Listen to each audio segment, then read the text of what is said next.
Donc bonjour à toutes et à tous. Merci beaucoup d'être là. Je suis ravi de voir des vrais humains en face de moi et pas seulement des machines. Après tous ces mois là à parler devant un écran, j'étais ravi que vous décidiez de faire une AG en présence physique le plus possible. Ça me paraît assez vital aussi par les temps qui courent. Donc j'étais très content de venir. Et puis très content évidemment de venir voir des vrais militants aussi, et puis des militants qui ne sont pas ceux que je côtoie plus à Montréal d'habitude, donc puisque je vis à Montréal. Donc très, très heureux de vous rencontrer, même si on est un peu loin les uns des autres. Mais je suis rentré en fait dans le discours des économistes, donc le discours de mes collègues, le discours dominant de mes collègues, notamment économistes à HEC, mais un peu partout dans le monde, pour le discours par lequel ils justifient la poursuite de la croissance. En fait, comment est-ce qu'ils font pour argumenter encore en faveur de la croissance? Donc, quels sont leurs arguments? J'essaie de les prendre au sérieux, moi-même de les comprendre. C'est un premier effort pour moi. Et puis, du coup, une fois que j'ai compris, j'essaie de partager cette compréhension pour ensuite questionner ces arguments. Hein. Donc, en gros, la caricature, c'est un peu l'Institut économique de Montréal, hein, mais c'est ça. On prend ce discours-là. Et on essaye de le déconstruire en fait, d'abord de le comprendre puis de le déconstruire. Donc d'où la question que j'ai posée au départ, de décroissance conviviale ou croissance verte. Rappel peut-être quand même de ce que c'est que la décroissance très rapidement. Hein. Donc au départ, c'est pas un concept, c'est vraiment simplement un slogan provocateur, comme disait un des principaux penseurs de la décroissance en France. C'était un mot obus. Un mot obus donc qui a été lancé au début des années 2000 en France contre l'évidence de la croissance en fait, hein, l'évidence selon laquelle il nous faudrait toujours de la croissance pour assurer le bon fonctionnement de nos sociétés. Donc au départ c'est guère plus que ça. Hein. En même temps, quand on en fait la généalogie de cette idée de décroissance, on se rend compte que c'est pas mal la résurgence d'idées qui avaient déjà pas mal été formulées dans les années 1960-1970. Donc c'est pas une rupture par rapport à ça, c'est beaucoup plus une redécouverte hein, de ces idées.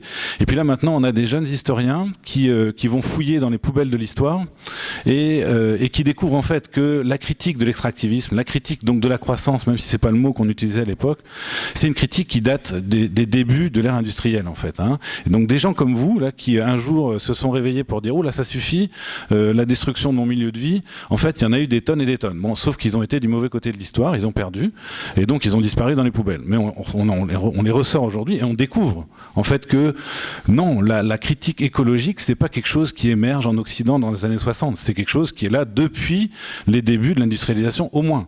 Sauf que c'est une critique évidemment qui a été étouffée, qui a été écartée, qui a été et donc oubliée. Donc c'est pas une idée si neuve que ça. Le mot par contre est neuf. Hein. C'est effectivement le slogan décroissance conviviale. Donc aujourd'hui, cette fois, ce slogan semble avoir pris en fait. Hein. Ça a résonné fortement. Donc on a un courant de pensée qui prend quand même de plus en plus d'ampleur. On a eu même des partis politiques qui ont été créés sous l'appellation donc de la décroissance. Beaucoup de travaux de recherche de plus en plus. Et puis beaucoup d'expériences aussi concrètes sur le terrain qui se revendiquent de la décroissance. Bon. Et ça donne même donc un cours à HEC où j'ai de plus en plus d'étudiants. Donc c'est très très étonnant, mais là voilà, cette session pour la première fois je le donne 2 fois, enfin donc la demande était telle que donc il y a quand même quelque chose qui est en train de se passer. On témoigne aussi le fait que nos grands dirigeants se sentent de plus en plus forcés en fait d'évoquer la décroissance pour évidemment l'écarter, mais ils ne peuvent plus ne faire comme si ce discours n'existait pas en fait. Donc on voit de plus en plus de dirigeants aujourd'hui qui précisent que évidemment il n'est pas question de s'engager dans la décroissance, mais ça c'est plutôt un bon signe, c'est-à-dire que ils prennent suffisamment au sérieux cette idée pour être obligés d'en parler, quoi. Bon. Voilà, alors si on la résume très simplement, c'est quoi cette idée de décroissance? Donc pur slogan au départ, mais si on en prend la quintessence aujourd'hui, c'est tout simplement un appel à rompre avec la course à la croissance dans laquelle à peu près tous les humains sont aujourd'hui embarqués pratiquement. Bon. Ça m'oblige donc à rappeler rapidement ce que c'est que la croissance, et donc qu'est-ce qui est visé en particulier. Cette croissance, donc, c'est la hausse de la production de biens et de services ayant une valeur monétaire, produits par une population donnée sur une période plutôt longue. On ne parle pas de croissance si ça dure quelques mois, c'est bien sur plusieurs années que là on peut considérer qu'il y a croissance économique. Si on simplifie encore plus, la croissance, c'est la hausse de la production de marchandises, fondamentalement, produite par une population donnée sur un territoire donné. C'est ce qui est mesuré par le fameux produit intérieur brut. Voilà. Ce qui est intéressant avec cette croissance, c'est que à gauche comme à droite de l'échiquier, finalement, il y a consensus sur la nécessité de la croissance. Il y a divergence sur la manière de produire cette croissance, sur la manière de la distribuer, mais à gauche comme à droite, on s'entend pour dire qu'il faut de la croissance, encore aujourd'hui, très largement. Ce qui fait que même ce grand clivage dans lequel on a été formé, enfin je parle de moi et des plus vieux dans la salle, la fameuse guerre froide qui opposait le modèle soviétique au modèle, on va dire, au modèle occidental du capitalisme libéral, la critique de la croissance traverse ce clivage-là en disant mais non, le productivisme il était chez les soviétiques comme en Occident. C'est deux formes de productivisme, mais c'est toujours du productivisme avec les mêmes problèmes et c'est avec ça qu'il faut rompre. Donc je pense que l'originalité de départ de cette critique, elle est là, dans la transgression de ce vieux clivage dans lequel on est enfermé. Et en fait c'est une façon de dire ce clivage, c'est un faux clivage, c'est un faux débat. Le vrai problème n'est pas là. En fait, bon, même s'il y a évidemment des vraies différences aussi. Voilà. Alors, l'idée, c'est que cette croissance, finalement, est une condition nécessaire, pas suffisante, mais nécessaire au bon fonctionnement de nos sociétés. Donc c'est ça qui fonde un peu cette adhésion à l'idée de croissance à droite comme à gauche. Bon, c'est une idée qui émerge assez récemment. En fait, on la situe au XVIIIe siècle à peu près, même si on n'utilisait pas le terme de croissance. La pensée politique classique, elle se fonde sur cette idée, sur l'idée que nos sociétés, pour bien fonctionner, doivent générer finalement de la croissance. Bon, c'est illustré par le fameux bouquin de Adam Smith, Essai sur les causes. Recherche sur les causes et la nature de la richesse des nations, 1776, voilà, qui correspond un peu à un point de départ. Donc voilà pour l'idée de croissance. Ce qu'on peut rajouter aussi à propos de cette idée de croissance, c'est que l'idée selon laquelle c'est nécessaire au bon fonctionnement de nos sociétés, il faut reconnaître qu'elle est bien fondée. C'est-à-dire que nos sociétés, telles qu'elles sont conçues actuellement, je dis bien telles qu'elles sont conçues actuellement, compte tenu des institutions qui fondent nos sociétés, elles ont effectivement besoin de croissance. Quand il n'y a pas de croissance, ça va mal. Ça va mal ou ça va encore plus mal. Pour une part, les politiques d'austérité qu'on a vécues depuis quelques années sont la conséquence du fait que le taux de croissance de nos économies a eu tendance à diminuer depuis 40 ans. Alors ça donne quoi ? Ça donne non seulement, effectivement, ça peut donner un chômage structurel qui augmente, mais ça fait aussi que nos États s'appauvrissent. La croissance, elle vient nourrir le trésor public, en termes, oui, ça fait rentrer plus d'impôts. Donc ça fait que les États, plus le trésor public est riche, plus les États sont capables de distribuer des services publics qui vont aider à ce bon fonctionnement. Bon. Donc quand il n'y a pas tout ça, ça va mal. Petit résumé, donc rappel de ce que c'est que l'idée de décroissance. Un appel à rompre avec la course à la croissance qui s'est emparé en fait de la totalité de l'humanité aujourd'hui. J'ai rappelé ce que c'était que la croissance et rappelé en quoi finalement il y a quelque chose d'assez raisonnable aujourd'hui de la part de nos dirigeants quand ils disent qu'il faut entretenir la croissance parce que nos sociétés telles qu'elles sont conçues en ont besoin. Alors pourquoi quand même refuser la croissance ? Pourquoi, si il faut bien reconnaître que nos sociétés en ont besoin aujourd'hui, pourquoi la refuser ? Donc là, il y a trois grands arguments que je développe notamment dans mon bouquin. Je vais simplement parler du premier argument. Le premier argument, c'est le plus simple, c'est le plus imparable. Et qu'en général, on formule de la manière suivante. On ne peut pas avoir une croissance économique infinie dans un monde fini. Premier argument. Puis on se dit, allez, on passe au suivant, parce que celui-là est tellement évident que pas besoin de s'arrêter. Bon. Effectivement, c'est sûr qu'intuitivement on se dit si on produit toujours plus de marchandises, il va falloir aller chercher toujours plus de ressources naturelles, entre guillemets, et probablement qu'il va falloir générer toujours plus de déchets. En gros, le problème écologique pour les humains, c'est ça. On épuise nos ressources naturelles d'un côté et on sature notre milieu de vie de déchets de l'autre. Or, donc, d'une part, ces ressources naturelles, elles sont limitées, et les capacités de la Terre à assimiler les déchets que nous produisons, ces capacités sont aussi limitées. Donc, la course à la croissance, elle est insoutenable, elle est autodestructrice. Voilà le premier argument. Alors, là, je rentre donc dans les objections que pourraient faire et que font en fait les collègues économistes. Et donc ça c'est des choses que je crois qu'il faut comprendre, qu'il faut saisir, parce que c'est certainement des arguments que vous entendrez, peut-être pas formulés de manière aussi précise, aussi claire de la part des autorités politiques que vous entendez, mais ils ont été formés souvent à ces arguments. Donc c'est ça qu'ils ont en tête. Bon. Un premier argument, la première objection, ça pourrait être de dire, mais d'abord, de quelle croissance parle-t-on ? Si on parle de cette croissance qui est mesurée par le PIB, il faut réaliser que le PIB est un indicateur monétaire. Il donne une valeur monétaire de ce qui est produit en termes de biens et de services. Bon. Mais est-ce que ça nous dit quelque chose sur la quantité de ressources qui sont mobilisées, la quantité de déchets qui sont mobilisés ? Ben non, ça ne dit rien. Hein. Ce PIB nous dit juste quelle est la valeur monétaire de ce qui est produit. Dès lors, est-ce qu'on ne peut pas imaginer un PIB en hausse, donc une valeur monétaire de ce qui est produit qui augmente, sans forcément qu'il y ait dégradation sur le plan écologique. En toute rigueur, théoriquement, c'est possible, c'est pensable. Un PIB qui augmente sans que ça se traduise par une dégradation écologique. Et là, on nous donne, par exemple, l'exemple d'une dématérialisation de notre économie. Par exemple, regardez, si on dématérialise notre économie, on peut peut-être avoir une valeur économique qui augmente sans que, écologiquement, ça se dégrade. Le fait tout simplement que, par exemple, nos économies soient dites des économies de services. Bon, est-ce que ça, sur le plan écologique, c'est pas une bonne nouvelle, puisqu'on sort d'une économie industrielle qui est effectivement peut-être plus explicitement destructrice. Est-ce que les services, c'est pas la solution ? Bon, première objection. Deuxième objection de mes collègues économistes, standards, orthodoxes, comme on dit. Regardez d'ailleurs, les États-nations les plus riches ne sont-ils pas ceux qui sont les plus avancés aussi sur le plan écologique ? C'est-à-dire que là, on ferait un lien positif entre un PIB très élevé et une situation écologique qui est en voie de s'améliorer. Un des exemples favoris, c'est par exemple le couvert forestier dans les pays occidentaux, qui effectivement, alors aux États-Unis, je crois que c'est assez net, le couvert forestier depuis quelques décennies s'est beaucoup étendu. Regardez, un PIB qui continue à augmenter, situation écologique qui s'améliore. Donc arrêtez d'opposer les deux éléments. Bon. Émissions de GES, pareil. Regardez les émissions de GES du Québec, du Canada, des États-Unis, de l'Europe, ça n'arrête pas de décliner alors que le PIB continue à augmenter. Bon. Voilà pour deuxième objection. Troisième objection, ces limites écologiques que j'évoquais tout à l'heure, où est-ce qu'elles se situent exactement, c'est quoi les limites à ne pas dépasser? Est-ce qu'on sait où est-ce qu'elles sont, Et si elles existent, ces limites, est-ce qu'elles ne peuvent pas être repoussées de manière indéfinie? Et dès lors, est-ce qu'il n'est pas possible de concevoir effectivement une croissance économique indéfinie, malgré l'apparence de limitation de ces ressources dont on dispose?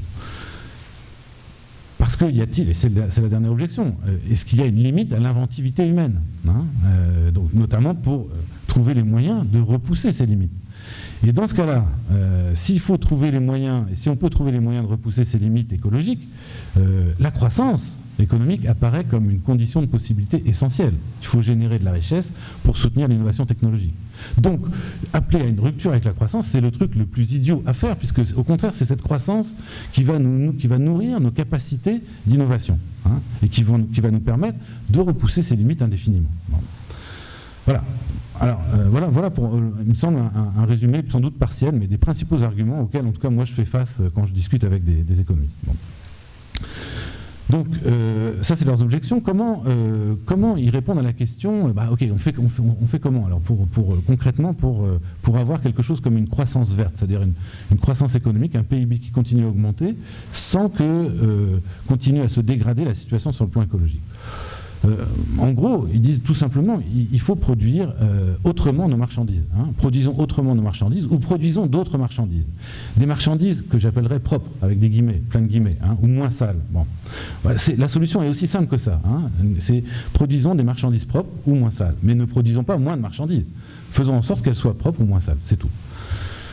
L'objectif qui est visé, qui est un mot, alors c'est un mot technique qu'on utilise pas mal maintenant depuis quelques années, c'est la notion de découplage.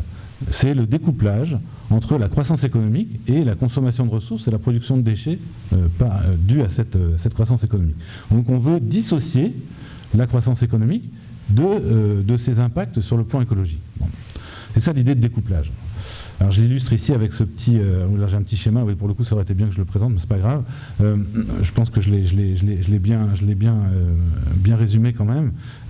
Donc l'idée vraiment qu'on pourrait avoir une courbe de la croissance, une courbe de PIB qui continue à augmenter, et par contre nos indices concernant la situation écologique qui se stabilisent, voire qui s'améliorent. Hein. Bon, c'est ça qui est visé, c'est ça qu'on nous promet. Hein. Donc c'est la capacité à produire toujours plus de marchandises, en fait avec toujours moins de ressources et toujours moins de déchets. Voilà, c'est ça la promesse du découplage. Bon.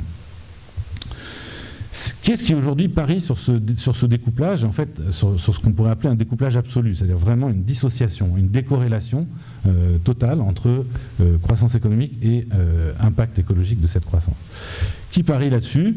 Tous ceux qui défendent le développement durable sont dans cette optique. Ils ne le sont pas forcément explicitement, mais derrière le discours du développement durable, il y a cette promesse.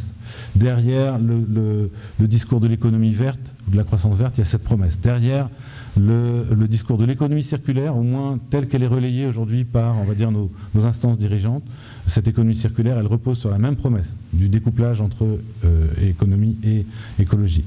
Derrière les projets de Green New Deal, y compris dans la version américaine qui est sans doute la plus intéressante, on parie aussi sur ce découplage. Hein. C'est très intéressant sur le plan social, très, très pertinente.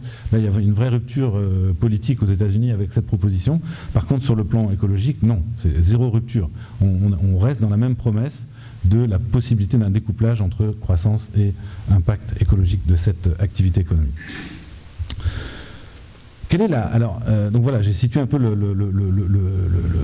l'essentiel du discours, la promesse d'un découplage qui reposerait donc sur la possibilité de produire des marchandises qui désormais seraient propres ou moins sales. Bon.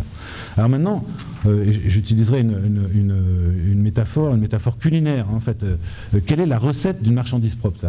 Comment ça se produit? Comment ça se fabrique? Comment ça se cuisine une marchandise propre? Petit rappel donc, des bases de la cuisine économique. Hein. La recette de toute marchandise compte 3 ingrédients, en fait, hein, comporte 3 ingrédients. Il y a 3 ingrédients pour produire toute marchandise. Ça, c'est en théorie économique, on le dit. Il faut du travail humain, il faut du capital et il faut des ressources naturelles. Donc voilà les 3 ingrédients de base. Travail, capital, ressources naturelles. Ce que les économistes appellent la fonction de production. Bon, on va toujours retrouver ces 3 dimensions-là. Bon. Alors, ça, c'est la recette de base. Comment on fait une marchandise propre là-dessus? Et puis là, j'imagine, vous y pensez vous-même. La première solution, c'est tout simplement, on va changer d'ingrédients. Hein, on va remplacer les mauvais ingrédients qu'on utilisait avant, et on va utiliser des bons ingrédients sur le plan écologique. Bon, première stratégie. La stratégie la plus évidente, celle qui était déjà évoquée dans certaines des interventions que j'ai entendues ce matin. Remplaçons par exemple les hydrocarbures, mauvais ingrédients, hein, à tous les points de vue, par de bons ingrédients. Énergie primaire d'origine renouvelable, de type solaire ou type éolien par exemple. Voilà un bon ingrédient. Ou, alors ça c'est plus subtil, remplaçons le charbon ou le pétrole par du gaz. Hein, un très mauvais ingrédient par un moins mauvais ingrédient. Bon voilà. Donc première stratégie, hein, première stratégie culinaire pour faire de la marchandise propre. Bon. Deuxième stratégie beaucoup plus subtile. Hein, et là on est au cœur du raisonnement économique. Une autre solution, c'est aussi, il y a certaines ressources naturelles, on ne va pas pouvoir s'en passer. Par contre, ce qu'on pourrait faire, c'est finalement équilibrer autrement la proportion de chaque ingrédient dans notre recette. Et ce qu'on peut faire avec des ressources naturelles dont on ne peut pas se passer, mais qui sont des mauvais ingrédients, qu'est-ce qu'on peut faire? On peut essayer d'en réduire la consommation en compensant par un surcroît de travail ou de capital. Hein, vous vous souvenez des 3 grands ingrédients, hein, travail, capital, ressources naturelles. J'ai une ressource naturelle dont je ne peux pas me passer. À ce moment-là, ce que je fais, c'est que j'essaye de développer, par exemple, des nouvelles technologies avec du travail pour que j'en utilise moins. C'est tout simplement, vous développez par exemple un moteur plus propre. Hein. Vous gardez un moteur à essence, mauvais ingrédient, l'essence, mais vous développez par un travail donc, de recherche, etc., et un travail industriel, donc du capital et du travail, un moteur qui va consommer moins d'essence. Donc vous faites au final, vous produisez une marchandise un peu moins sale. Elle est sale, d'accord, mais elle est moins sale. Ouais, bon.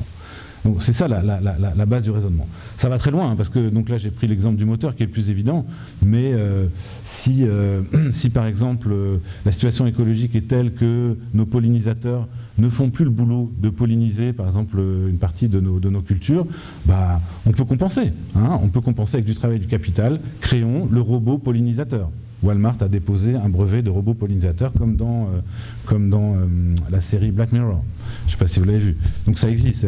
Bon, il n'existe pas encore, il n'est pas encore opérationnel. Bon, peut-être pas complètement, mais le brevet est là. Non. Ou à très grande échelle, on a scrappé le climat terrestre. Dans ce cas-là, compensons les manques de ce climat, parce que ce climat est en train de se dérégler, pose un tas de problèmes. Compensons ces manques par la géo-ingénierie, hein, technique de captation, séquestration de carbone, par exemple. Hein. Donc là, on est à très grande échelle. Donc avec du travail et du capital, on fait une partie du boulot qu'opéraient avant de manière spontanée, naturelle, finalement les grands cycles bio-géochimiques. Voilà. Donc voilà comment on peut s'en sortir, donc d'après les économistes, pour produire de la marchandise propre. Au moins ça. Donc c'est ce que les économistes appellent une stratégie de substitution. Hein. C'est le mot-clé, le concept clé sur lequel ils parient. Hein. C'est d'abord ça. Donc on substitue une ressource naturelle par une autre, hein, mauvais ingrédient par un bon ingrédient, ou on fait une substitution entre facteurs de production. On compense par du capital et du travail des ressources naturelles qu'on veut moins utiliser. Voilà. Comment est-ce qu'on peut... Alors, je continue quand même à expliciter cette façon de raisonner qu'ont les économistes, qui est quand même assez subtile, assez puissante. C'est des choses qui ont été élaborées notamment beaucoup dans les années 70 hein, par des grands économistes qui ont tous eu le prix Nobel pour ça d'ailleurs, entre autres pour ça, en réponse aux premières grandes critiques écologiques qui commençaient à porter, hein, notamment je pense au rapport Meadows de 1972. Ils se sont sentis obligés là vraiment de répondre. Hein. Et ce que j'essaye de formuler là, c'est un peu, avec mes mots à moi, c'est leur réponse. Alors maintenant, effectivement, on pourrait faire une première objection. On dit c'est pas mal votre idée de substitution, mais comment vous voulez faire ça à échelle de nos systèmes économiques aujourd'hui globalisés, trucs immenses. C'est quand même drôlement compliqué. Comment on va opérer cette substitution ? Qui va décider ? Comment va ça ? Et là, les économistes sont très forts aussi. Ils nous disent c'est un phénomène qui va se faire essentiellement de manière spontanée, grâce au mécanisme du marché et au fait que les humains ont un comportement maximisateur. Les humains vont chercher toujours à maximiser leurs gains, minimiser leurs pertes. Premier postulat sur la nature humaine que font les économistes. Et ensuite, il y a le mécanisme des prix qui joue un rôle clé. Mettons que vous avez une ressource qui tend à se raréfier. C'est le pari qu'ils font sur les fossiles, par exemple, sur le pétrole. Si le pétrole se raréfie, à ce moment-là, son prix va augmenter. Et donc il va finalement inciter les utilisateurs de pétrole à se tourner vers un substitut. Hein, et un substitut éventuellement moins problématique. Bon. Alors, vous voyez déjà, j'imagine que vous avez en tête, vous êtes particulièrement bien placé pour savoir que ça n'a pas marché, puisque justement, le pétrole conventionnel commençant à manquer, son prix augmente, on se demande où est-ce qu'on va en trouver. Il y a bien eu substitution, ou il y a bien tentative de substitution, le mécanisme des prix a marché, mais ça a rendu, par exemple, l'exploitation du gaz de schiste ou du pétrole de schiste envisageable. Donc là, c'est bien le mécanisme des prix qui a marché, mais pas dans le bon sens. Bon, voilà, j'imagine que vous y pensez tout de suite, donc je l'évoquais. Mais je continue quand même à reprendre le raisonnement. Donc voilà, une ressource naturelle qui se raréfie, qui est plus difficile d'accès, son prix augmente, incitation à lui trouver une autre ressource, ou alors à l'utiliser, mais de manière plus économe. Hein. Bon, par exemple en développant des moteurs propres. Donc ça donne un rôle absolument décisif à l'innovation technique. Hein. Donc tout repose là sur l'innovation technique, l'innovation en général, mais l'innovation technique en particulier. Et donc ça justifie aussi l'accumulation du capital. Si j'ai du capital, je vais pouvoir donc innover. Alors, les économistes reconnaissent qu'il y a quand même un petit problème dans leur prédiction, c'est qu'il y a un certain nombre de ressources naturelles qui n'ont pas de prix. Hein, il n'y a pas de marché pour ces ressources naturelles. Donc, du coup, ce mécanisme-là sur lequel il parie ne fonctionne pas. Hein, parce que, effectivement, ces ressources naturelles, elles n'impliquent pas de coût, pratiquement pas de coût pour l'humain, ou alors un coût qui est très partiel. Il y a d'autres coûts associés à l'usage de cette ressource qui ne sont pas payés par cet humain-là, ce qui fait que pourra bien y avoir une raréfaction de cette ressource, il va continuer à l'utiliser parce que ça lui coûte rien, ou presque rien, ou en tout cas ça lui coûte coûte pas tout ce que ça devrait lui coûter. Hein. Bon, alors le truc typique, évidemment, c'est par exemple se servir de notre atmosphère comme poubelle. Hein. Ça coûte rien. Je peux jeter dans l'atmosphère toutes sortes de choses, ça me coûte zéro. Hein. Ça me coûte un peu, je m'empoisonne aussi un petit peu, donc il y a un petit coût, mais il est très dispersé, ce coût-là. Hein. Il est surtout reporté sur les générations futures, ou sur des coins de la ville dans laquelle j'habite, où sont tous les prolos, par exemple. Hein. Pas pour rien qu'on sait que dans le monde industriel, tous les quartiers riches en Occident étaient toujours dans l'ouest des villes, les quartiers pauvres dans l'est, parce que les vents dominants vont d'ouest en est. Donc effectivement, là, ça mettait à l'abri les riches des effluves, industriels. Donc ça ne marche pas toujours. Ils reconnaissent ce phénomène qu'ils appellent un phénomène de défaillance de marché. C'est aussi l'autre terme consacré, c'est les externalités négatives. Un terme pudique pour dire, voilà, dans bien des situations, on est capable de refiler des coûts à d'autres humains, ou à d'autres êtres vivants d'ailleurs, hein, pas seulement les humains. Alors les générations futures, ou les plus pauvres, enfin bon, donc voilà. Donc ils prennent au sérieux ce truc-là, et la solution, à ce moment-là, vous la voyez venir, vous la connaissez déjà. Ils disent, on n'a qu'à inventer un prix pour ces ressources, pour l'usage de ces ressources.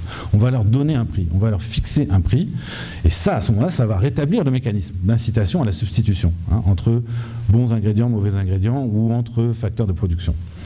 Alors comment est-ce qu'on donne un prix ? Soit sous la forme d'une taxe, par exemple la taxe carbone, on fixe un prix à l'utilisation de notre atmosphère comme poubelle, c'est ça, soit sous la forme de droits d'usage payants et échangeables, donc ça c'est l'exemple du marché du carbone par exemple. Voilà deux procédés classiques qu'apprécient les économistes orthodoxes pour résoudre ce problème d'externalité négative. L'autre terme qu'on utilise pour évoquer ce procédé, c'est tout simplement le procédé de l'utilisateur-payeur. Hein. On trouve un moyen de faire en sorte que l'utilisateur d'une ressource la paye, hein, et la paye à son juste prix. Bon. Voilà, et à ce moment-là, on est sauvé. Donc j'ai tout reconstitué des bases de ce raisonnement. Maintenant, si on regarde, voilà la promesse. Donc c'est quand même assez prometteur, je trouve ça assez puissant. On se dit, ok, bon, peut-être qu'on va y arriver à cette croissance verte. Hein. C'est peut-être jouable, c'est pas mal convaincant. Et c'est très savant comme discours aussi. Bon. Maintenant, voyons voir qu'est-ce que ça donne en pratique. C'est-à-dire quand on regarde ce qui se passe, hein, et parce que ça fait, je l'ai dit tout à l'heure, ça fait au moins depuis les années 70 qu'on nous la promet cette croissance verte, hein, et qu'on nous dit mais non, tout est là pour que ça fonctionne. Hein. On a le capital qu'il faut, le travail qu'il faut, on a les mécanismes qu'il faut, tout ça c'est présent. Hein. Qu'est-ce que ça donne en fait ? Dans le meilleur des cas, et là c'est très intéressant parce que on dispose de plusieurs grosses études de synthèse. Depuis un an, là, il y a une série de très grosses études proposant des synthèses d'études particulières sur cette question du découplage. Hein. Et là, elles sont toutes convergentes, toutes ces études, vraiment toutes convergentes actuellement. Dans le meilleur des cas, on obtient ce qu'on pourrait appeler un découplage relatif. Mais pas un découplage absolu, hein, à l'échelle planétaire.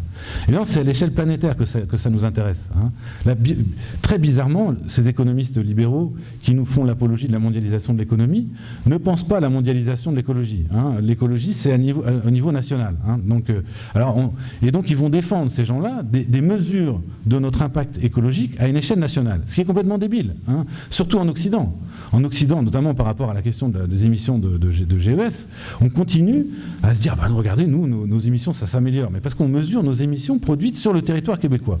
Mais ce qui est produit sur le territoire québécois, c'est effectivement assez anodin par rapport à tout ce qui est produit pour générer, par contre, les marchandises que nous faisons venir de l'étranger. Hein. Donc ces émissions, elles sont produites ailleurs, effectivement, sur un autre territoire. Mais c'est bien notre consommation qui est en cause dans ces émissions de GES.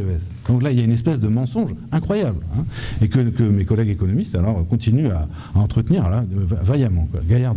Bon. Mais si on regarde donc les choses à l'échelle planétaire, on a au mieux un découplage relatif. C'est-à-dire que si on fait une courbe, si on a la courbe de la croissance économique, et si on essaye de mettre en courbe l'évolution de la situation sur le plan écologique, on voit effectivement que la courbe de dégradation de la situation sur le plan écologique est un peu moins pentue que la courbe de la croissance économique. Voilà. C'est ça que ça donne, hein. Mais ça continue à s'aggraver quand même. Ça s'aggrave moins vite. C'est comme si on ralentit un peu le rythme de dégradation, mais ça continue à s'aggraver. Pour le formuler autrement, en fait, qu'est-ce qu'on est capable de faire effectivement? On est capable de produire des marchandises qui, par unité de marchandises, contiennent moins de ressources ou génèrent moins de déchets. Hein, par unité de marchandises. C'est ça le découplage relatif.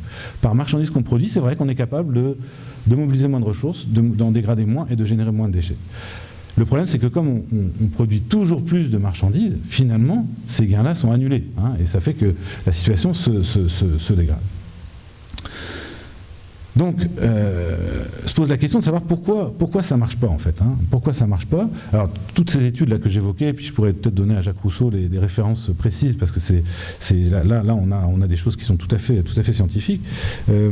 Toutes ces études concluent sur le fait que cette histoire de découplage absolu, hein, qui est la promesse au fondement de la croissance verte, mais au fondement de tout ce qu'on nous vend aujourd'hui comme vert, hein, pratiquement, ce découplage absolu ne sera pas atteint, et sera certainement pas atteint dans les décennies qui viennent. Or, évidemment, c'est bien dans les décennies qui viennent qu'il faut que ça se règle. Donc, pourquoi ça ne marche pas? Pourquoi ça marche pas? Pourquoi est-ce qu'on n'arrive pas à atteindre ce découplage absolu?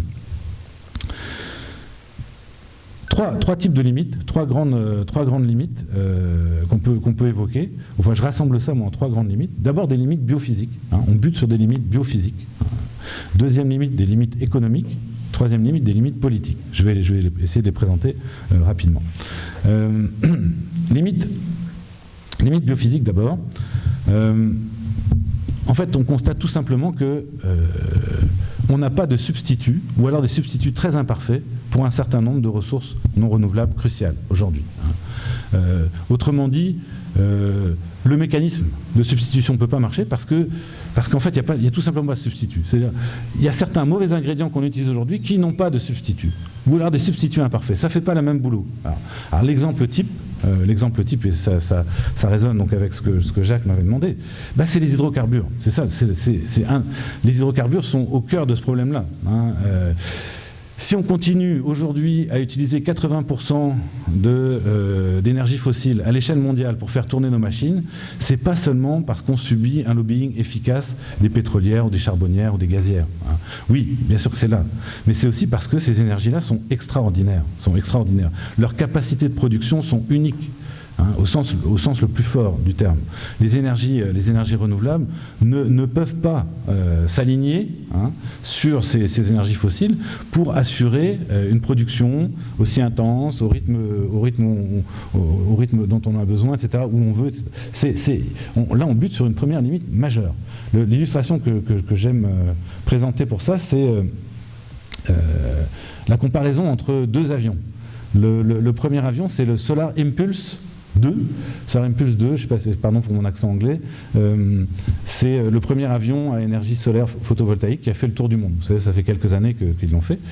Alors c'est très intéressant de comparer ses performances à celles du Boeing 747-400, qui est le Boeing 747 le plus utilisé dans le monde aujourd'hui. Bon. Ça donne assez vite une idée de l'écart, hein, du potentiel entre ces ressources énergétiques. Le Solar Impulse 2, sa vitesse maximale était de 90 km/h. Le jour, la nuit évidemment, non.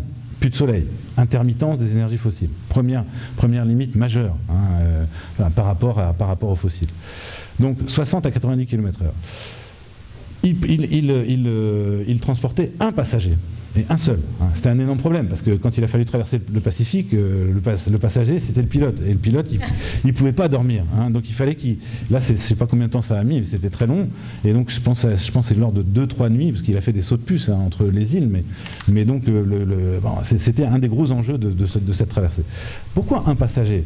Là, on touche au deuxième problème des énergies renouvelables, le problème de stockage de l'énergie qui est générée. C'est que pour que cet avion puisse voler, il fallait une batterie, certes, pour que ça fonctionne la nuit, mais cette batterie ne pouvait pas être trop lourde. Si on veut quelque chose de plus puissant, qui permettrait peut-être d'aller plus vite ou d'aller plus loin, il faudrait une plus grosse batterie. À ce moment-là, l'avion ne pourrait plus voler. Bon, c'est le problème. Donc ce qui fait qu'il a ce Solar Impulse 2, il a fait le tour du monde en 23 jours de vol effectif, 23 jours, donc 23 fois 24 heures, et 17 étapes. Bon. Prenons maintenant le Boeing 747-400 que tous les gens un peu privilégiés dans nos sociétés prennent assez régulièrement. Lui, sa vitesse de croisière, c'est 900 km/h. Donc 10 fois plus que le meilleur de la vitesse de Solar Impulse. Il transporte 660 passagers. Son autonomie, c'est 14 000 km. Ce qui fait qu'il peut faire un tour du monde, en gros, en 48 heures de vol et 4 étapes maximales, quoi, hein. Bon, peut-être même 3. Bon. Donc voilà, ça donne un peu l'écart de puissance. Alors ce qui est le plus fascinant, c'est que maintenant, regardons l'envergure de ces deux avions. Le Solar Impulse a une envergure supérieure à celle du Boeing 747.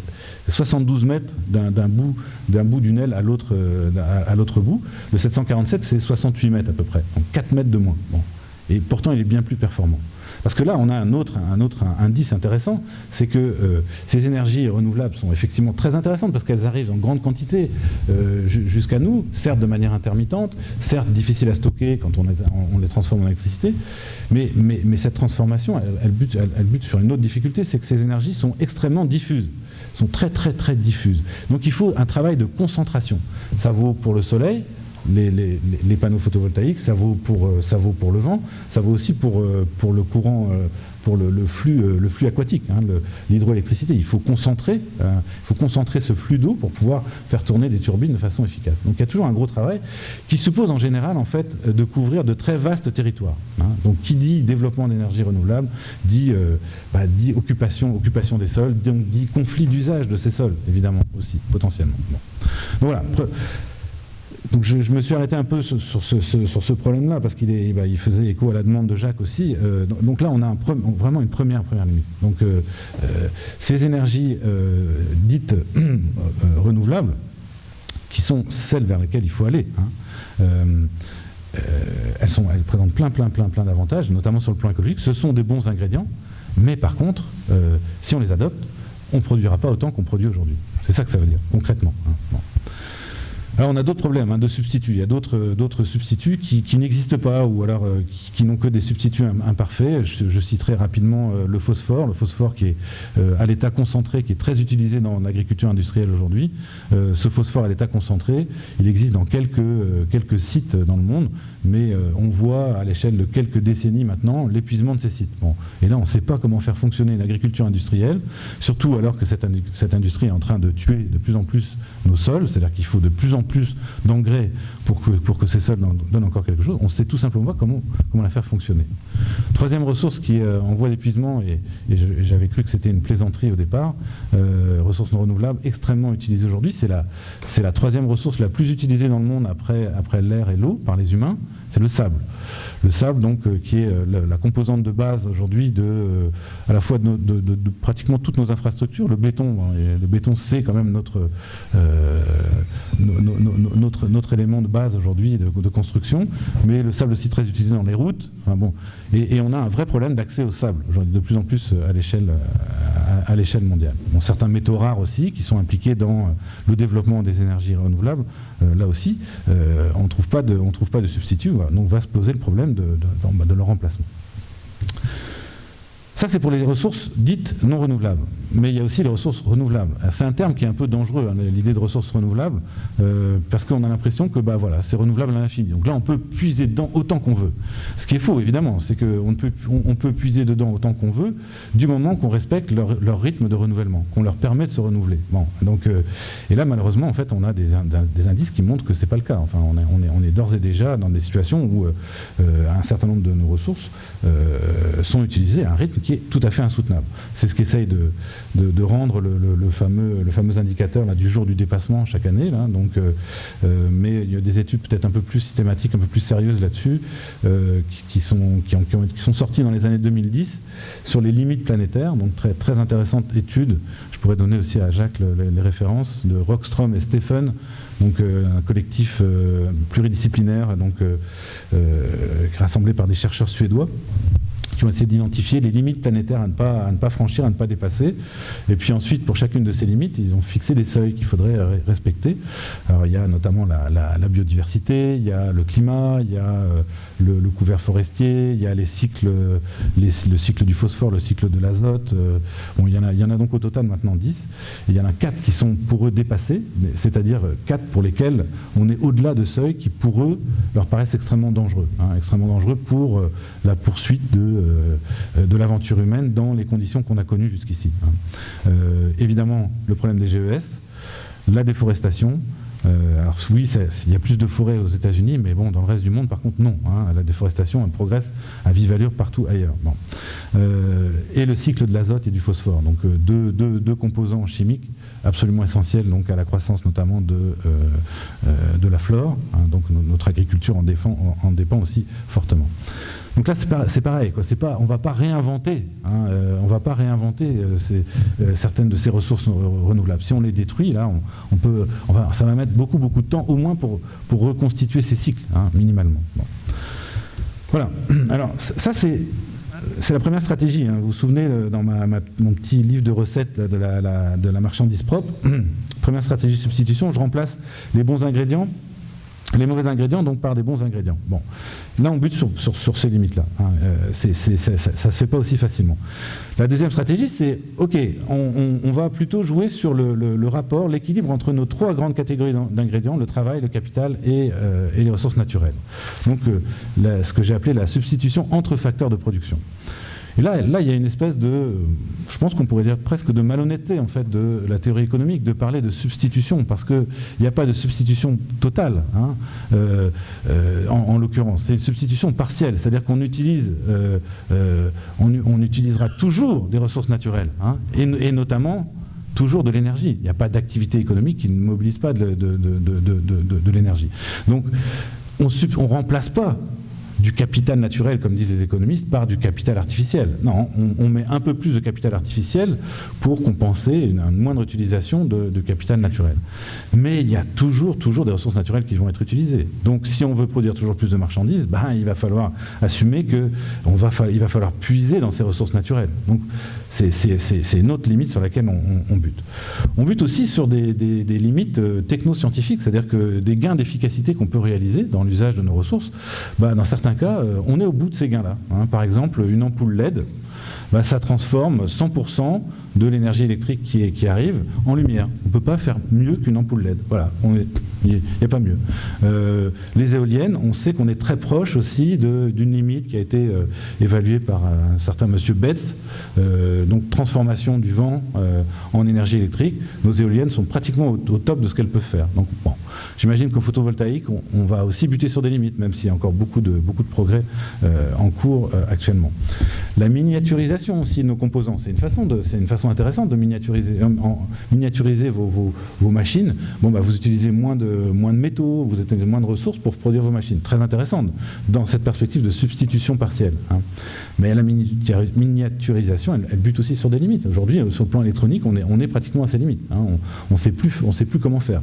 C'est vrai qu'il y a des chercheurs qui disent on va rentrer dans maintenant la physique quantique, on va peut-être mettre en place des machines quantiques. Bon, donc on peut aller encore plus loin. Donc, je ne dis pas que c'est fini, que tout est joué, mais voilà, on bute quand même sur certains éléments aujourd'hui qui nous posent un tas de problèmes. Bon. Sachant qu'il faut qu'on aille vite. Et donc, s'il y a une ressource physique qui manque aujourd'hui par excellence, c'est le temps. C'est le temps, notamment pour les raisons climatiques. Ça pour l'instant, on va certainement pas assez vite. Bon. Voilà, ça c'est la première catégorie de limite. Deuxième catégorie de limite économique. Limite économique à cette promesse d'une croissance verte. Pourquoi ça n'a pas marché et pourquoi probablement ça ne marchera pas. Donc, limite économique. Non seulement donc l'innovation technique, elle n'est pas assez rapide, comme je viens de le dire tout à l'heure, pour produire ce découplage absolu dans les temps voulus, mais en plus, cette innovation, elle peut induire une sorte d'effet pervers, sur le plan écologique. Elle peut induire en fait une hausse de la consommation de la ressource qu'on souhaite économiser. Donc, une espèce d'effet paradoxal. On développe une innovation pour utiliser moins d'une ressource, et paf, cette innovation finalement va générer un surcroît de consommation de cette ressource. Bon. Drôle de truc qu'on appelle l'effet rebond, qui est assez facile à comprendre en fait, qui est central. Bon, j'imagine aussi c'est des choses que vous connaissez un peu, vous avez dû entendre parler. Par contre, je m'inquiète toujours d'entendre les dirigeants des grandes ONG environnementales continuer à ignorer pratiquement ce problème des effets rebonds, et nous faire l'apologie de toutes sortes d'innovations techniques en oubliant le fait qu'il y a ce problème-là. Si j'essaie de décomposer cet effet, on peut le présenter comme ça. Vous développez une technique plus efficace, qui va en fait avoir pour effet concret, par exemple si vous avez un moteur d'automobile plus efficace, qui consomme moins d'essence et qui peut faire donc le même nombre de kilomètres qu'avant mais avec moins d'essence, ça fait que finalement ça induit une réduction du coût d'utilisation de cette ressource concernée. Ça va vous coûter moins cher d'essence. Hein. Une voiture plus efficace, ça vous coûte à vous, possesseur de cette voiture, moins cher en essence. Bon. Ça va générer, effectivement, le mécanisme des prix va rentrer en jeu, comme le présupposent les économistes, mais ça va générer finalement une augmentation de la demande pour cette technique. Ah ben voilà une technique intéressante. C'est une technique qui me permet de faire des économies d'essence. Je vais m'acheter, tout le monde embarque sur la voiture qui consomme moins d'essence. Bon. Ce qui va se traduire, dans bien des cas, par en fait, soit une augmentation de la consommation directe de la ressource en essence, hein, parce que finalement, je vais être tenté peut-être de faire un peu plus de kilomètres. Ça va me coûter la même chose en essence qu'avant, à prix constant de l'essence, bien entendu. Hein. Ou je vais conduire un peu plus vite. Donc je vais pouvoir avoir le même prix qu'avant, mais je vais aller plus vite. Bon, donc faire le même chemin, un peu plus vite. Donc, ça peut se traduire par cette annulation du gain en essence qu'apportait l'innovation technique. Ou alors, ça peut se traduire aussi, mettons que vous ne conduisez pas plus vite, vous ne faites pas plus de kilomètres, donc vous accumulez en fait un revenu. Hein. Par rapport à l'année précédente, avec votre ancienne bagnole, vous avez un petit pécule, hein, vous avez économisé. Qu'est-ce que vous allez faire avec ce revenu ? Si c'est pour, en fin de parcours, en fin d'année, vous payez un billet d'avion pour Cuba ou ailleurs, bon là, vous avez fait un ravage finalement. C'est encore pire. Hein. Vous faites ce que les économistes spécialistes de ça appellent un backfire. Quoi. Donc, non seulement on annule le gain qu'aurait permis la technique, mais en fait, ce gain-là même génère finalement un surcroît de consommation par rapport à avant. Donc, voilà l'exemple classique. Il faut que Ok, 5 minutes, d'accord. C'est bon. Donc voilà, l'effet rebond. Qu'on peut formuler comme ça, qu'est-ce que c'est qu'un effet rebond ? C'est la consommation d'une ressource induite directement ou indirectement, l'exemple de l'avion, hein, par un moyen permettant de réduire la consommation de cette ressource. Voilà. Consommation d'une ressource induite directement ou indirectement par un moyen permettant de réduire la consommation de cette ressource. C'est pour ça qu'on parle aussi du paradoxe de Jevons. Hein, ça paraît paradoxal. Et Jevons c'est très, très utile pour nous parce que c'est un économiste tout à fait standard, tout à fait orthodoxe. C'est un des fondateurs de l'économie dite marginaliste, qui est celle qu'on enseigne dans nos universités aujourd'hui.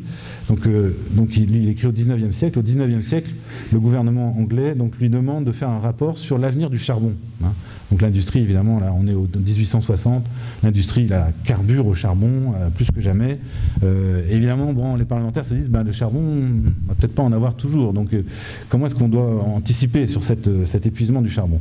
Et Jevons donc fait une étude sérieuse sur l'état de la situation et sur l'avenir. Et c'est là qu'il constate que, alors même que la machine à vapeur ne cesse de progresser, hein, ne cesse de gagner en efficacité, c'est-à-dire qu'il lui faut toujours moins de charbon pour produire le même travail, la consommation de charbon ne cesse d'augmenter, pour les raisons que j'évoquais tout à l'heure en fait. Hein. Mais Jevons va plus loin. Ce qu'il montre, c'est que c'est pas seulement à un niveau microéconomique que ça se passe. C'est pas seulement les utilisateurs de cette machine à vapeur qui vont avoir tendance finalement à consommer toujours plus de charbon. C'est que ces progrès-là vont avoir toutes sortes d'effets en cascade en fait dans la société. Hein. Ces progrès de la machine à vapeur, ça va donner évidemment le train. Hein. Ça va donner le train qui va supposer des rails. Ces rails, il va falloir les fondre. Donc il va falloir utiliser du charbon. Donc ces progrès, ça va donner aussi les bateaux à vapeur. C'est-à-dire qu'on va être capable finalement d'avoir une marine à vapeur. Donc charbon aussi. Donc là où on avait de la voile avant. Donc c'est toutes sortes d'effets en cascade qui vont augmenter considérablement la ressource que pourtant la technique aurait permis a priori d'économiser. On a eu la même chose avec les progrès de la réfrigération en Occident au cours du XXe siècle. Donc ces progrès-là, le fait de pouvoir générer du frais à moindre coût, ça, on a fait des progrès monumentaux. Mais ça a fait que du coup, cette technique est devenue de plus en plus accessible et qu'on a aujourd'hui des réfrigérateurs, des congélateurs partout. On en a parfois plusieurs chez soi, mais c'est pas seulement chez soi qu'il faut voir les choses. C'est que pour remplir mon congélateur, j'utilise du surgelé, et donc ce surgelé, il faut le produire et il faut l'entretenir. Il faut une chaîne du froid entre le producteur et chez moi. Donc il faut des congélateurs partout, donc partout. En termes de consommation d'électricité, c'est gigantesque, quoi, évidemment. Voilà. Alors, donc, voilà pour les effets en cascade de ces progrès techniques. Donc voilà pourquoi le progrès technique, faut s'en méfier sacrément. Hein. Ça, et conjoint avec le mécanisme des prix, ça ne fait pas du tout l'effet espéré. En fait, nos économies de croissance, elles fonctionnent beaucoup plus par addition dans l'utilisation de nos ressources que par substitution. Hein. Beaucoup plus dans une logique d'addition que de substitution. Et le cas le plus évident, évidemment, de cette logique-là, c'est le cas de l'énergie. Hein. où là aussi, j'ai encore des collègues économistes qui osent parler d'énergie, de transition énergétique dans le passé. Regardez, arrêtez d'avoir peur. Regardez, on est passé du charbon au pétrole, du pétrole à l'hydroélectricité. Bon, comme si il y avait eu substitution. Mais bon, vous le savez, enfin, bon, vous avez suffisamment creusé la question. Non, le pétrole n'est pas venu remplacer le charbon. Il est venu s'ajouter. Donc on a eu une logique d'empilement. Hein. Chaque nouvelle source d'énergie qui a été utilisée est venue s'empiler sur les autres. Ce qui fait qu'aujourd'hui, on n'a jamais consommé autant de charbon à l'échelle mondiale. Donc il n'y a jamais eu de transition énergétique. Il n'y en a jamais eu. Ce qui est d'ailleurs inquiétant. Si on se fie au passé, en tout cas au passé industriel, là, les 200 dernières années, il n'y en a pas eu. Il y a eu juste empilement. Hein. Et alors, au sommet de la pile, on a ces ridicules énergies renouvelables hein, qui représentent, je crois, 1%, 2% du mix énergétique mondial. Enfin, c'est absolument dérisoire par rapport aux 80% d'énergie fossile. Bon. Donc, mais ça vaut pour l'énergie, ça vaut pour les services. On nous dit, regardez, c'est ce que j'évoquais tout à l'heure. On est dans des économies de services. Bon, bah, les services, c'est quand même beaucoup moins polluant. D'abord, c'est en fait très polluant, les services, beaucoup plus qu'on ne le pense, notamment parce que ça s'appuie sur aujourd'hui le numérique. Le numérique a une empreinte écologique qui est monumentale. Bien sûr qu'on ne voit pas, hein, c'est des ondes, c'est des fils cachés, bon, tout ça n'apparaît pas. Mais quand on commence à faire le calcul, on se rend compte que c'est une empreinte gigantesque, bon, notamment. Donc, les services ont une empreinte écologique qui est vraiment très loin d'être nulle. Et pareil, les services, c'est pas venu remplacer l'industrie, c'est venu s'ajouter à l'industrie. Hein. L'industrie, on l'a simplement délocalisée. Elle est ailleurs dans le monde, hein, dans des pays où la main-d'œuvre est moins chère et puis où on peut bien, effectivement, stocker nos déchets. C'est pas gênant pour nous. Mais on est dans cette logique d'empilement. Pas du tout de substitution. Hein. Les services, ils n'existent que parce qu'il y a l'industrie à la base. S'il n'y a plus d'industrie, il n'y a plus de services. Quelques-uns, oui, mais rien à voir avec ce qu'on connaît aujourd'hui. Il faut que je termine. Hein. Je termine sur les limites politiques. Les limites politiques, là aussi, je pense que vous les connaissez, vous les touchez du doigt, mais cette logique d'internalisation des externalités que j'évoquais tout à l'heure, c'est-à-dire, ok, il y a une autre solution, c'est de faire payer le vrai prix à l'utilisateur de la ressource qu'on veut économiser, ou de la ressource qu'on veut voir ne plus être utilisée. Si vous mettez en place une politique d'internalisation des externalités rigoureuse, hein, à hauteur des enjeux actuels, je dis bien à hauteur des enjeux actuels, hein, qu'est-ce que ça risque d'induire? En fait, ça risque de ralentir l'économie, tout simplement. Ah oui, parce que vous allez rendre moins accessible, notamment l'énergie. Hein. S'il y a moins d'énergie, votre capacité de croissance va diminuer. Bon. Ce qui fait qu'en fait, toute notre société va avoir tendance à rejeter ce genre de politique. Là, j'ai posé le problème à un niveau macro, mais au niveau micro, c'est exactement ce qu'on observe. L'effet gilet jaune en France. Vous mettez une taxe sur le diesel, hein, vous mettez le feu aux poudres à la société française. Bon, c'est vrai qu'il y a d'autres raisons derrière. C'est des populations qui étaient fragilisées, c'est un peu les oubliés de la mondialisation, mais très clairement, très clairement, là, on a bien une espèce de rejet massif là d'un essai hein, pour faire payer un peu plus l'utilisateur d'une ressource qu'on voudrait bien voir moins utilisée. Bon. Ça, c'est pour la France, mais beaucoup plus discrètement. Ça s'est joué dans des salons, mais on a eu la même chose au Canada, je pense que c'était en 2018, où là, les grands émetteurs visés par le projet de taxe carbone de Trudeau sont allés voir Trudeau en lui disant « ton projet là, est beaucoup trop exigeant pour nous. Il fragilise notre compétitivité, donc c'est pour toi, même pour toi, cher Trudeau, c'est dangereux. Parce que on va peut-être être obligé d'arrêter nos activités ou de les délocaliser. C'est des emplois en moins, c'est des électeurs en moins pour toi, etc. Enfin, donc voilà.